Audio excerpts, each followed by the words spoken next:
I feel excited.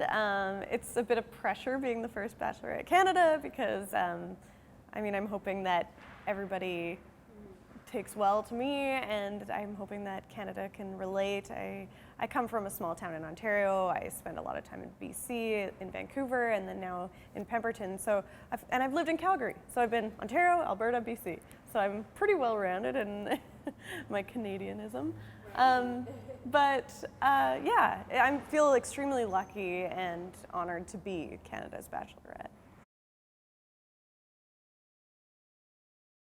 Yeah, I have been a fan of the show for a long time.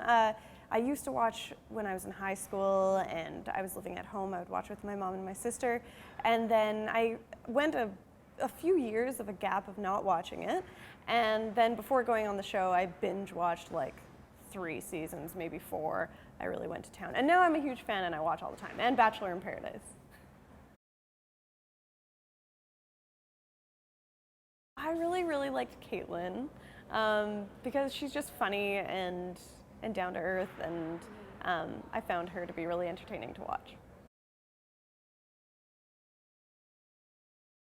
I think that the most important things would be someone who's kind-hearted and who is willing to go the extra mile with me, like someone who can compromise and communicate and who understands what it takes to make a relationship last.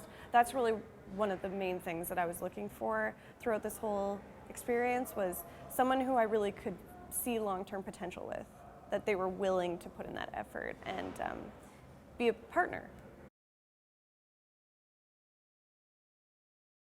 I really went into this completely open mind, open heart, and I wanted to pay attention to what it was that I really needed out of a relationship. Rather than just initial attraction, I wanted to go deeper and figure out, okay, could I actually be with this person forever? And is there potential for it to work long term?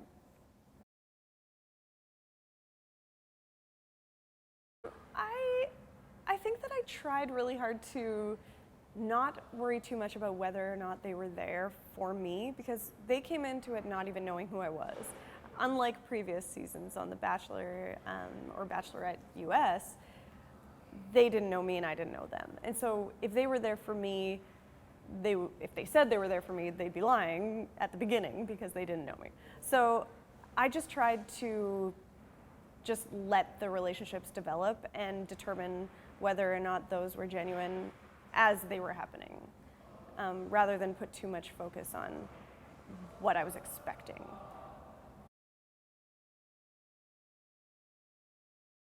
I think that the guys themselves are a little bit different than the US guys. Maybe a little more polite at times with each other, not always, but maybe a little bit in that true Canadian way. To be honest, when you're in it, you forget about the cameras, and so it doesn't even feel like you're dating on TV. It feels like you're dating a lot of people at once, and that's unnatural. For me, at least, I was always the kind of person who would just date one person at a time. I was never good at casually dating this person and seeing that person on Tuesday and that person on Friday. I've always just, if I liked someone, I liked them, and that was it. Like, you don't truly grasp the fact that it's going to be televised until you see the commercials coming out like I am now and the promos and everything like that. And when it's actually on TV, I'm going to be like, oh, okay, yeah, no, everyone's going to watch all of my dating now.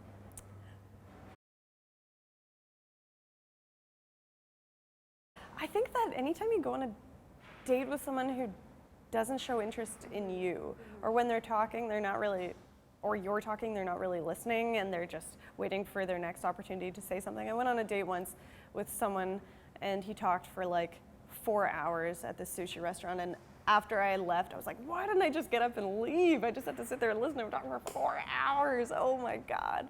So that wasn't very good. I always wanted to be an artist, actually. I wanted to go to art school originally, and that's what I was going to do until I started wondering what I would do for a job afterwards. So I thought to myself, okay, well, why don't I go into hairstyling, and if I don't like it, I don't have to do it, but I can just try it, because I don't feel like it would feel like a job to me. And I think that it's a really nice way to be creative, and I like working with people. So it seemed really up my alley, and I went and did it, and I've been doing it for almost 10 years now, and I love it a lot. And I've never once felt like it's a job. I love making people feel good, and to me, it's my art, so.